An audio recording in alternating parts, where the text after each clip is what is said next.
কথায় আছে বাঙালির 12 মাসে 13 পার্বণ হয়ে থাকে। তার মধ্যে সর্বশ্রেষ্ঠ বাঙালিদের উৎসব দুর্গাপুজো।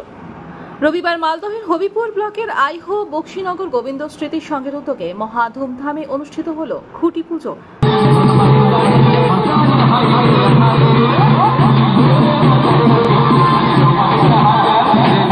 সার্বজনীন দুর্গাপুজো উৎসব কমিটির খুঁটি পুজো উপলক্ষে মন্দির প্রাঙ্গণ থেকে কলস যাত্রার মধ্যে দিয়ে টাঙ্গন নদীতে জল ভরে গোটা এলাকা পরিক্রমা করে পুনরায় মন্দির প্রাঙ্গণে এসে পুরোহিত দ্বারা মন্ত্র উচ্চারণের মধ্যে দিয়ে খুঁটি পুজোর শুভ সূচনা করা হলো।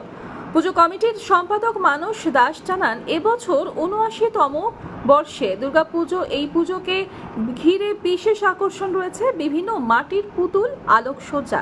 এই পুজোকে ঘিরে বিভিন্ন অনুষ্ঠান করা হয়। এই প্রথম খুঁটি পুজোর মধ্যে দিয়ে শুভ সূচনা করা হয় পুজোর।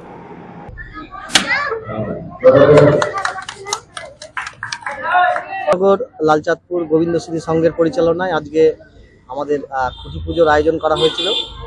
খুঁটি পুজো উপলক্ষে আমাদের একটা বর্ণাঢ্য র্যালি, যেখানে এলাকার মহিলারা, গ্রামের মহিলারা, পুরুষেরা জল নিয়ে আসতে গিয়েছিল টাঙ্গন নদীতে, এবং বক্সিনগর থেকে শুরু করে সেটি আইও বাজার পরিক্রমা করে আবার পুজো মণ্ডপে এসে অর্থাৎ ক্লাব প্রাঙ্গণে এসে আমরা এই র্যালিটি শেষ হয়।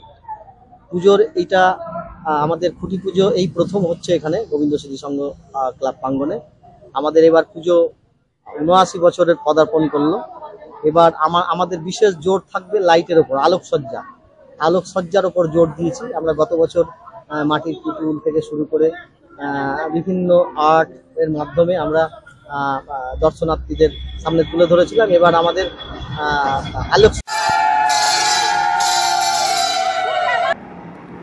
মালদহ থেকে দেবাশিস পালের রিপোর্ট, আনন্দ বার্তা।